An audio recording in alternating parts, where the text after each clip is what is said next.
So guys, niba kubwira ngo Uvira renze bro, icyo byemera. Reba umujyi wowe, reba umujyi mu Ventura imaze gufata akakanya, reba umujyi, reba ahantu ho gutemberera, reba inyanja, Tanganyika hafi aho ngaho hirebe, reba umujyi papa, wagira ngo ni Kigali, reba umujyi banayita Uvira.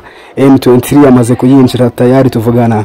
Uyu mujyi ahantu beramo bireba ufite ubuso burebure cyane ku buryo aya mashusho yafashwe. Reba Tanganyika hakurya wewe, reba Tanganyika wagira ngo reba wagira ngo ni inyanja, reba ahantu ho gusohokera bayita Uvira papa. M23 ikamaze kwasesekara, reba ahantu amata parika, reba ahantu ho kurira ubuzima bayita Uvira. Niba kubwira ngo Uvira ni ya gatatu jya ubyemera. Ubundi Uvira avuga yuko havuyeho Goma hakavaho Bukavu, ikindi gikurikiraho niyo bita Uvira. Tayari abasore ba M23 bakaba bamaze kwinjira mu mujyi wa Uvira. Reba imihanda, reba karitsiye, reba papa bayita Uvira.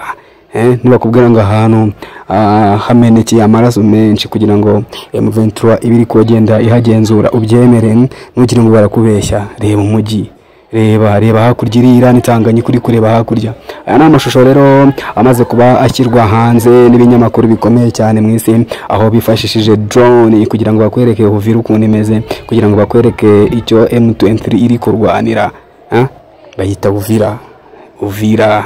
Ngaba rero abasore ba M23 ubwo binjiraga bari kuri single line, binjira kabisa mu mujyi wa Uvira, bavuye aho bari bamaze gufata mu marembo yayo. Ngubu tayari bakaba bamaze kuhinjiramo. Aya mashusho rero yaje kuba afatwa n'abantu ubwo aba basirikare ba M23 binjiraga mu mujyi wa Uvira, mu mujyi maze kubereka mu kanya.